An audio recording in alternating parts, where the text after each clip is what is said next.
Jarllon T ndadzoka futi ushonga miti romberiye rekoreriye timu rangu nditambire pasatsa ngwena ndidaire ndapinda nditambire OnikidMusiq Bhera reupenyu rinorira njivande vande wakaona rorira ziva kuti zvatonaka zvamanje manje bhora reupenyu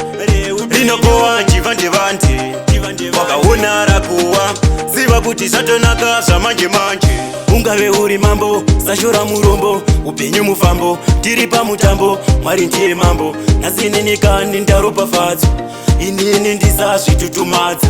kana pachigaro ndisazvikadza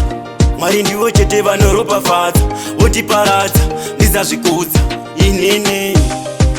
bhera reupenyu rinorira njivande vande wakaona rorira ziva kuti zvatonaka zvamanje manje bhora reupenyu rinokowa njivande vande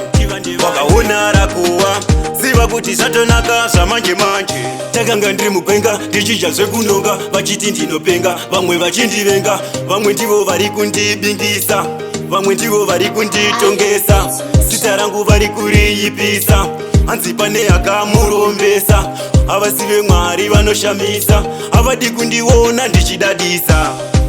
bhera reupenyu rinorira njivande vande wakaona rorira ziva kuti zvatonaka zvamanje manje bhora reupenyu rinokowa njivande vande wakaona rakowa ziva kuti zvatonaka zvamanje manje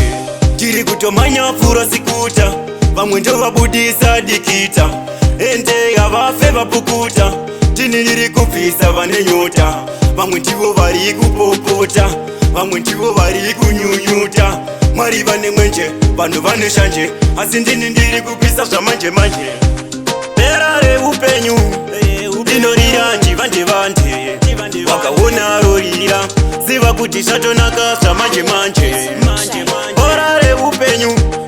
rinokowa njivande vande wakaona rakowa ziva kuti zvatonaka zvamanje manje OnikidMusiq.